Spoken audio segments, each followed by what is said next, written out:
찬송하시겠습니다. 379장입니다.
창세기 12장 1절에서 20절 말씀 보시겠습니다. 창세기 12장 1절에서 20절. 여호와께서 아브람에게 이르시되 너는 너의 고향과 친척과 아버지의 집을 떠나 내가 네게 보여줄 땅으로 가라. 내가 너로 큰 민족을 이루고 네게 복을 주어 내 이름을 창대하게 하리니 너는 복이 될지라. 너를 축복하는 자에게는 내가 복을 내리고 너를 저주하는 자에게는 내가 저주하리니 땅의 모든 족속이 너로 말미암아 복을 얻을 것이라 하신지라. 이에 아브라함이 여호와의 말씀을 따라갔고 롯도 그와 함께 갔으며 아브라함이 하란을 떠날 때에 75세였더라. 아브라함이 그의 아내 사레와 조카 롯과 하란에서 모은 모든 소유와 얻은 사람들을 이끌고 가나안 땅으로 가려고 떠나서 마침내 가나안 땅에 들어갔더라. 아브라함이 그 땅을 지나 세겜 땅 모래 상수리 나무에 이르니 그때에 가나안 사람이 그 땅에 거주하였더라. 여호와께서 아브라함에게 나타나 이르시되 내가 이 땅을 내 자손에게 주리라 하신지라. 자기에게 나타나신 여호와께 그가 그곳에서 제단을 쌓고 거기서 베델 동쪽 산으로 옮겨 장막을 치니 서쪽은 베델이요 동쪽은 아이라. 그가 그곳에서 여호와께 제단을 쌓고 여호와의 이름을 부르더니 점점 남방으로 옮겨갔더라. 그 땅에 기근이 들었으므로 아브라함이 애굽에 거류하려고 그리로 내려갔으니 이는 그 땅에 기근이 심하였습니다. 그가 애굽에 가까이 이뤘을 때에 그의 아내 사라에게 말하되 내가 알기에 그대는 아름다운 여인이라. 애굽 사람이 그들을 볼 때에 이르되 이는 그의 아내라 하여 나를 죽이고 그대는 살리리니 원하건대 그대는 나의 누이라 하라. 그러면 내가 그대로 말미암아 안전하고 내 목숨이 그대로 말미암아 보존되리라 하니라. 아브라함이 그들에 이르렀을 때에 애굽 사람들이 그 여인의 신이 아름다움을 보았고 바로의 고관들도 그를 보고 바로 앞에서 칭찬함으로 그 여인을 바로의 궁으로 이끌어 들인지라. 이에 바로가 그로 말미암아 아브라함을 유대함으로 아브라함이 양과 소와 노비와 안수 나귀와 낙타를 얻었더라. 여호와께서 아브라함의 아내 사라의 일로 바로와 그 집에 큰 재앙을 내리신지라. 바로가 아브라함을 불러서 이르되 내가 어찌하여 나에게 이렇게 하였느냐 내가 어찌하여 그를 내 아내라고 내게 말하지 아니하였느냐 내가 어찌 그를 누이라 하여 내가 그를 데려다가 아내를 삼게 하였느냐. 내 아내가 여기 있으니 이제 데려가라 하고 바로가 사람들에게 그 일을 명하매 그들이 그와 함께 그의 아내와 그의 모든 소유를 보내었더라. 아멘. 할렐루야. 아멘. 아담 이후로 많은 사람들의 이름이 성경에 기록이 되어져 있습니다. 너무 많아서 다 알지 못하는 그런 이름들이 기록되어 있는데 그 중에서 중요한 사람을 뽑으라면 몇 명을 뽑을 수 있고 또 그 중요한 사람 중에서도 더 중요한 사람을 뽑으라고 하면 더 추려낼 수가 있고 또 그 가운데서도 중요한 사람을 뽑아내려고 하면 마태복음 1장 1절이 나와요. 아브라함과 다윗의 자손 예수 그리스도의 계보라. 몇 사람이 나왔어요? 세 사람이 나와요. 세 사람. 그러니까 성경의 중심 인물을 추려오면 아브라함, 다윗, 예수 이렇게 세 사람이 등장을 하고 또 그 가운데서도 한 사람을 추려라 하면 예수 그리스도. 그래서 흔히 성경은 하나님 나라가 주제고 내용은 예수 그리스도이시다. 신약에서만 예수님이 등장하는 것이 아니고 구약에서도 예수님에 대한 이야기가 아담 이야기부터 여자의 후손, 가죽옷 뭐 이런 등등의 어떤 상징적인 의미적인 그런 일로 인해서 예수님이 이제 곧 등장하시는 일에 대해서 이야기를 하고 있어요. 그러니까 여러 가지 아담 이야기, 에녹 이야기, 노아 이야기 그러면서 이제 본격적으로 한 사람을 하나님이 택하셨는데 그 한 사람이 아브라함이고 더 한 사람을 또 택하셨는데 다윗이고 그 다윗의 계통을 통해서 예수 그리스도가 이 땅에 오셨다.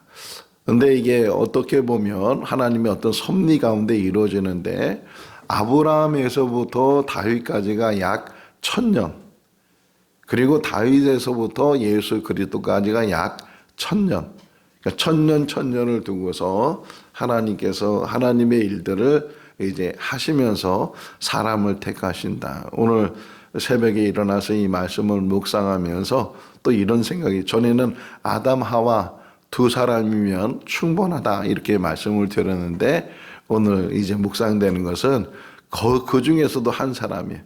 이렇게 해서 그래서 제가 문장을 만든 게 그 한 사람이면 충분하다. 뭐라고요? 그 한 사람이면 충분하다. 아브라함이면 충분하고 다윗이면 충분하고 더욱이 예수 그리스도이시면 충분하고 지금은 우리 한 사람이면 충분하다. 영광스럽잖아요. 그 한 사람이라고 이렇게 호칭하게 될 때 그는 이제 정관사란 말이에요. 정확하게 찝어내는 거예요. 어떤 사람이 한 사람이 아니고 바로 손을 딱 짚어서 이사야 43장 1절에 있는 말씀처럼 내가 너를 지명했다 이렇게 말씀하는 것처럼 이 시대에 그 한 사람이 누가 될까라고 생각해 볼 때 우리가 되면 참 좋겠다. 또 우리가 돼야 한다. 이런 생각을 갖게 되고 또 그렇게 생각을 가질 수 있는 것은 아브라함이 하나님의 택함을 받았을 때 어떤 특별한 어떤 재능이 있거나 자격이 갖췄거나 정말 이 사람이면 안 된다라고 할 정도로 그런 인물이었을까? 전혀 그렇지 않았다는 거예요. 하나님이 택하기 전까지는 그는 우상을 만드는 집안의 아들로, 또 우르라는 곳은 고대 문명 도시 국가이기 때문에 문명이 발전됐지만 또 한편으로는 그 문명이 발전함으로 인해서 하나님 없이, 그러니까 우상을 섬기고 그런 도시에서 그가 자랐고, 오늘 가나안 땅에 들어간 나이를 볼 때 75세라고 했으니까 어떻게 보면 물론 아담이나 또는 노아나 이런 사람에 비하면 나이가 어리지만 노아 홍수 이후로 사람의 수명이 줄어들게 되고, 그래서 한 120살 정도가 어떤 기준이 돼. 지금은 우리 80세 그러잖아요. 80세의 기준으로 우리가 살아가고 있지만 아브라함 시대 물론 더 아브라함은 175세까지 살았으니까 오래 살았다 하지만, 그럼에도 불구하고 또 75세라는 나이가 젊은 나이가 아닌데 그 75세의 노구의 노인을 하나님께서 택하셨다. 그러니까 어떤 조건이나 어떤 환경이 어떤 배경이나 스펙이나 뭐 이런 것들로 하나님이 택한 것이 아니다. 오직 하나님의 선택. 이게 우리가 깨닫지 못하지만 그 하나님의 선택. 다윗도 마찬가지잖아요. 우리가 지금은 다윗하면 위대한 인물로 여기지만 다윗이 선택받기 전에는 그 베들레헴이나 작은 도시거든요. 베들레헴의 그것도 이새의 아들로 말지 아들로 태어나서 양치기 일을 했던 그 다윗을 하나님이 택하시고 하나님께서 하나님의 일꾼으로 세우셨다. 예수도 마찬가지예요. 그분은 성육신 하신 분이야. 하나님이 사람이 돼서 이 땅에 오신 분이야. 이거는 우리가 2000년이 지난 지금 알고 있는 지식이고 또 믿음인데, 예수님 등장하는 그때만 해도 잘 표현된 게 요한복음 1장에 나오는 빌립이 나단을 찾아가서 내가 메시아를 만났다, 그는 나사렛 예수다 이렇게 말하니까 나단이 뭐라 그랬다고요? 나사렛은 무슨 선한 것이 나겠느냐, 무시하는 거잖아요.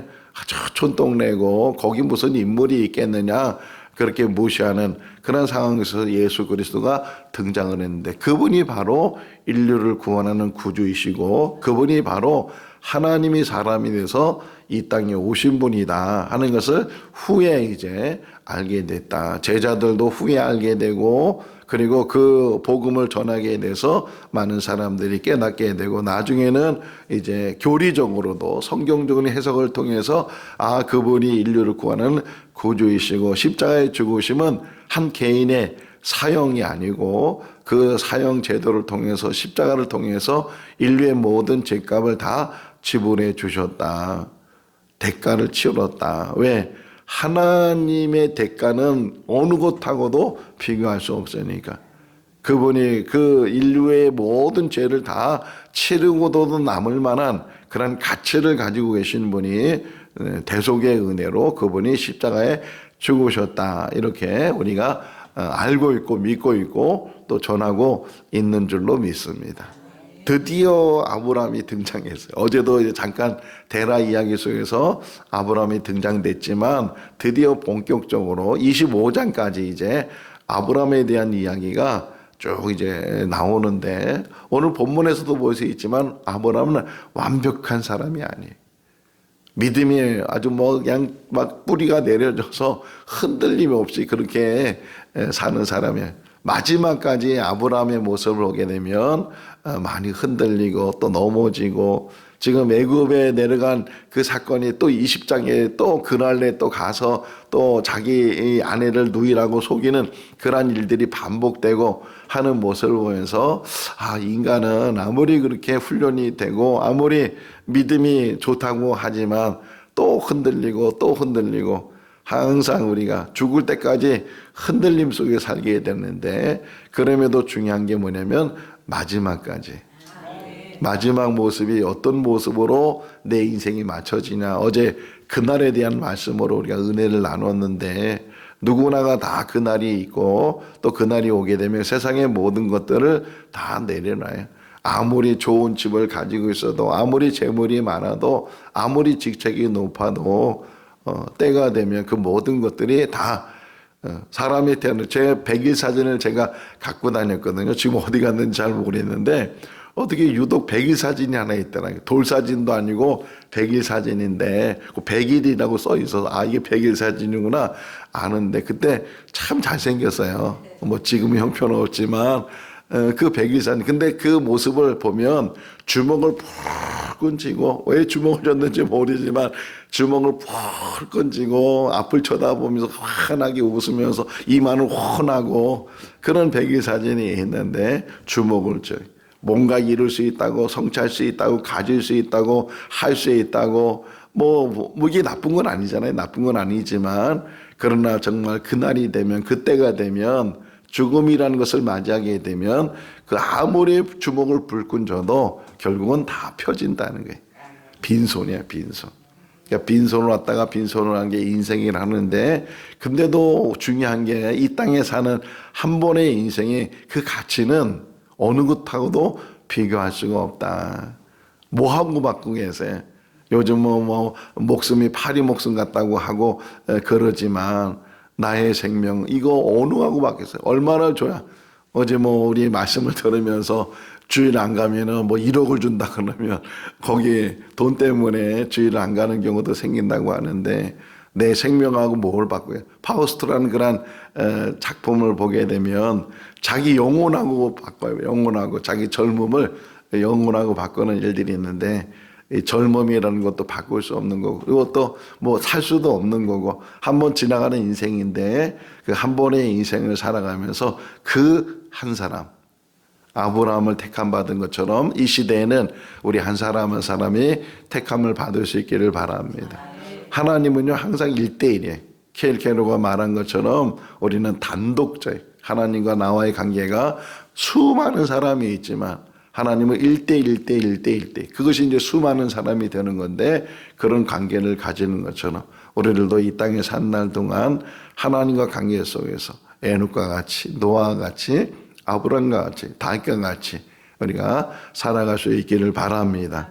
자 어쨌든 갈대아 우르에 살고 있던 이 아브라함의 가족들이 이제 가나안 땅으로 가려고 했다고 하잖아요. 11장 뒷부분에 보니까 데라가 자기 식구들을 데리고 가나안으로 가려고 하다가 하라는 곳에 머물러서 쭉 물줄기를 따라 올라갔단 말이에요. 가나안은 좀 비틀어야 돼. 비틀어 서쪽으로 이렇게 옮겨야 가나안으로 가는데 하라는 더 위에 있어요. 더 위에 있는데 어쨌든 그냥 쭉 계속 올라가다 보니까 하란이라는 도시를 만나요. 거기도 사람들이 모여 살고 사람들이 모여 있다는 것은 살기가 좋다는 거잖아요. 사람이 모여 있는 것은 우리 옛날 고대도 보면 이 강을 껴서 이렇게 마을을 만들고 도시를 만들고 그러잖아요. 큰 도시들은 다 뭐가 껴 있어요? 강이 껴 있는 것처럼 물줄기가 그렇게 중요한데 그 유브라스 강을 쭉 올라가다 보니까 하란이라는 곳에 이제 머물렀는데 데라도 나이가 많다 보니까 가긴 가야 되는데 더 이상 가기도 어렵고 그래서 거기에 머물러서 마지막 절이 뭐예요? 11장 마지막 절이 데라가 거기서 죽었다 이렇게 표현이 되어 있어요. 그러는 가운데 아브라함이 이제 거기를 떠나서 아버지 집을 떠나고 친척 집을 떠나고 고향을 떠나고 거기를 떠나서 멈추지 않고 우리 인생은 멈추면 안 돼. 어디까지? 천국 가는 그날까지 멈추지 않고 아무리 여기가 좋아도 그게 그 광야 생활이잖아요. 하나님의 불, 하나님의 구름, 불기둥과 구름기둥이 그들과 40년 동안 있을 때 어느 때는 자리가 좋은 자리가 생겨요.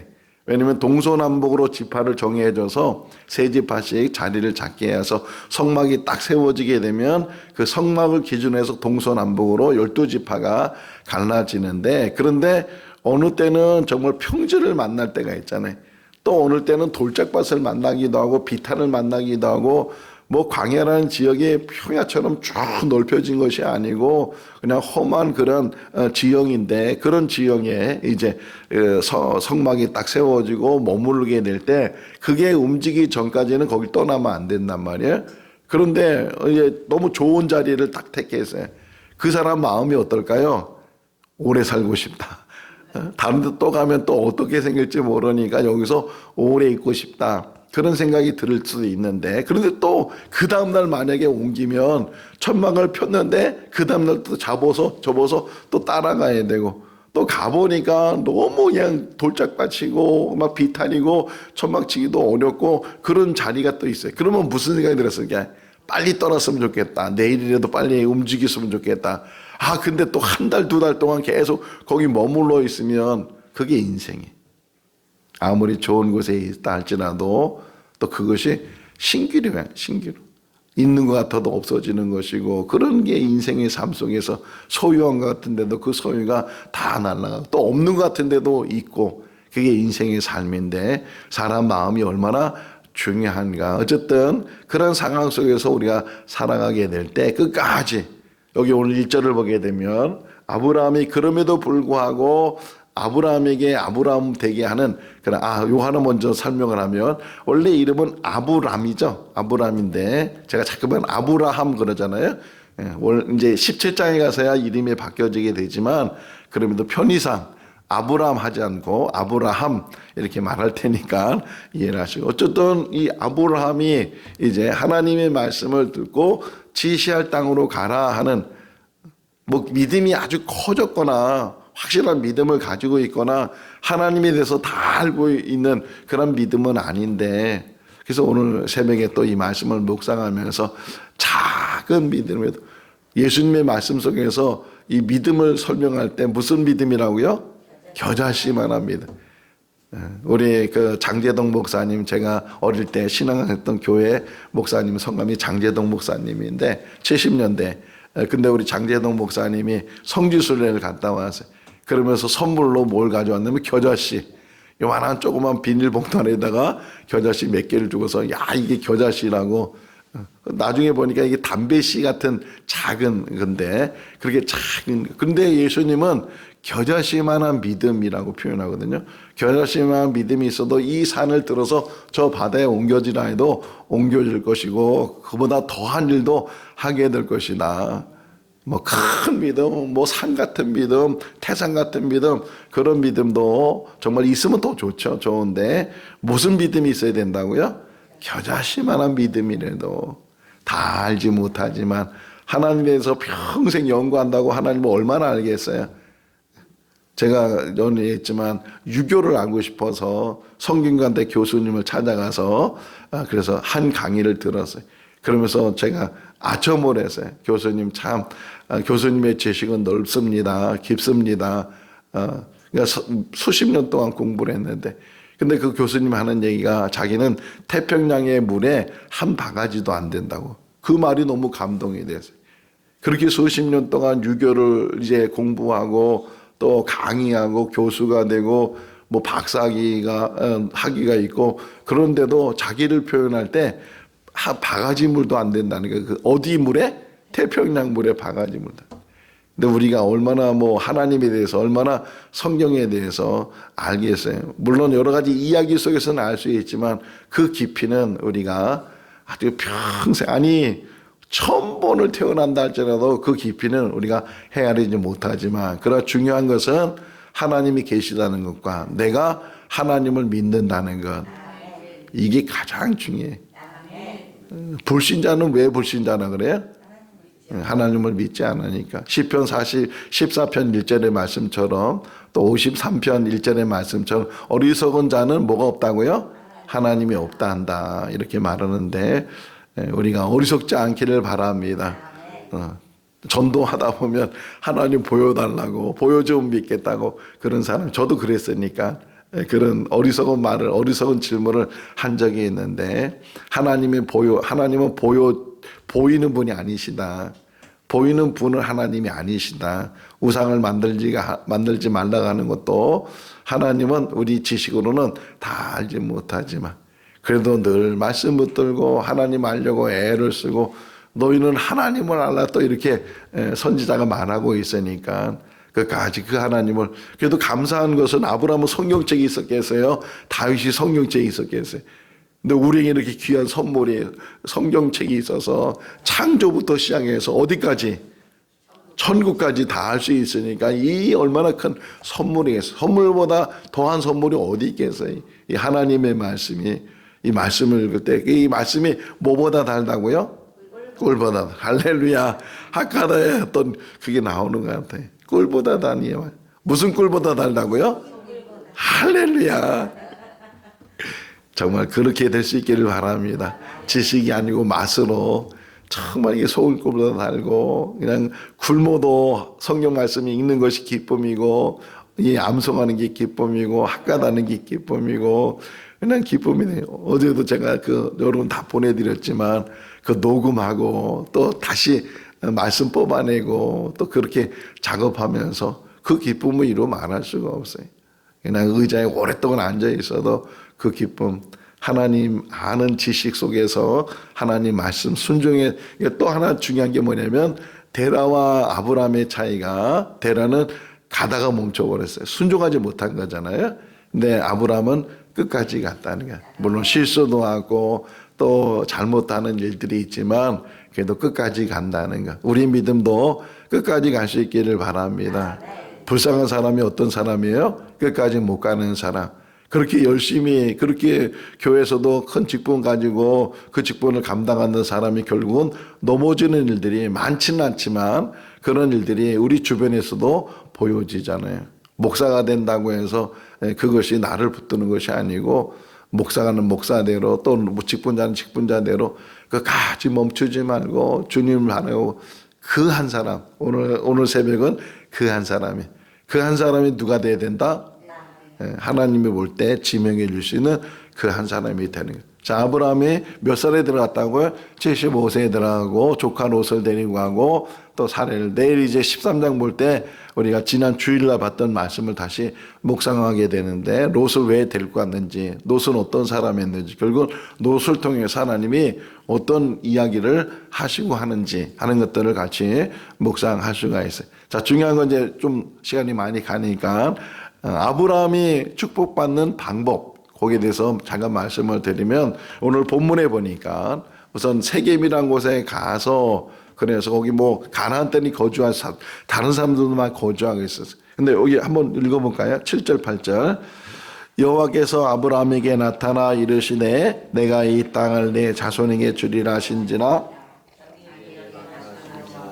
그가 그곳에서 제단을 쌓고 8절 거기서 베델 동쪽 산으로 옮겨 장막을 치니 베델이요 동쪽은 아이라 그가 그곳에서 여호와께 제단을 쌓고 여호와의 이름을 부르더니 할렐루야. 뭘 했다고요? 할렐루야. 제단을 쌓다.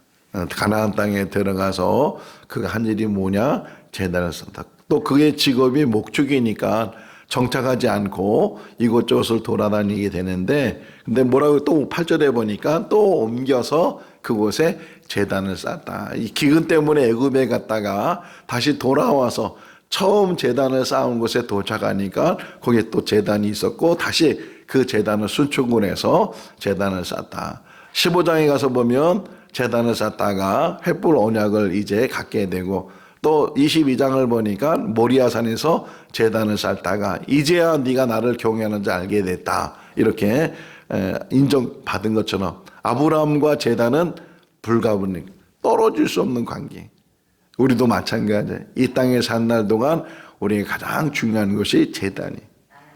제단은 뭐예요? 예배하는 것, 예배하는 것. 예배하는 것이 뭐예요? 하나님 만나는 것. 하나님을 경배하고 하나님께 영광 돌리고 하나님을 만나는 것.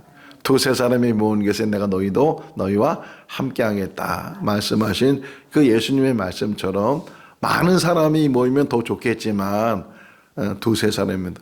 제가 이게 쇼츠를 만들어서 이렇게 쭉 보내잖아요. 근데 이제 대부분 한 1000명 정도가 이게 보시는 것 같아요. 근데 제일 많이 본 쇼츠가 7000명 정도 본 쇼츠가 하나 있어요.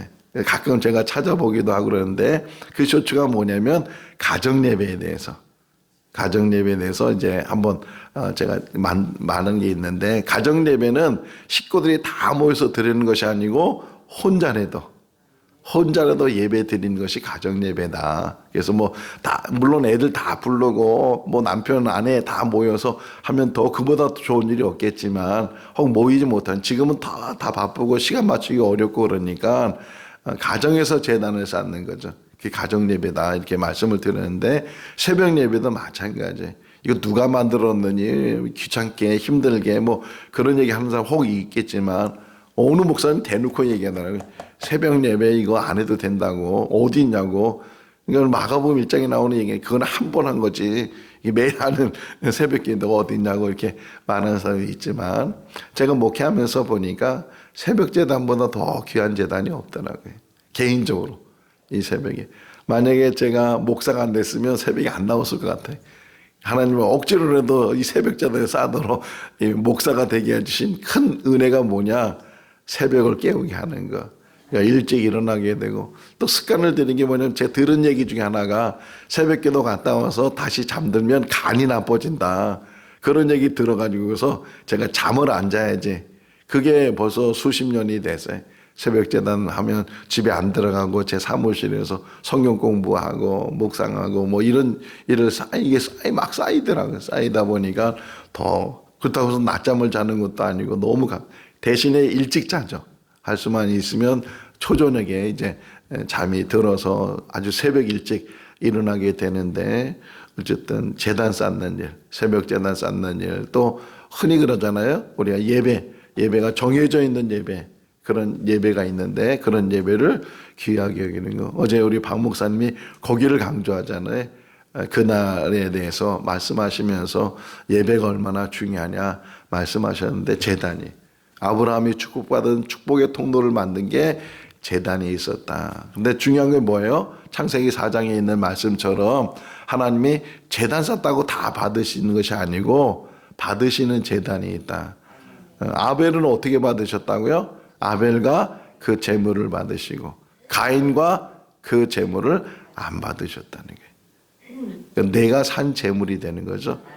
내 삶이 제물이 되는 것이고 그런데 교회 안에서만 또 이렇게 모여서만 예배가 아니고 더 나가서는 삶 자체가 예배가 되고 늘 하나님과의 교제와 하나님과 교통함과 늘 삶을 통해서 마태복음 5장 16절을 말하잖아요. 너의 착한 행실을 통해서 많은 사람들이 하나님께 영광을 돌리게 하라.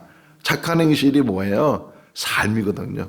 삶을 통해서 좋은 본이 되고 영향력을 끼치고 그러면서 하나님께 영광을 돌리는 예수 믿으려면 저렇게 믿어야 되는구나. 저 사람처럼 신앙생활 해야 되는구나.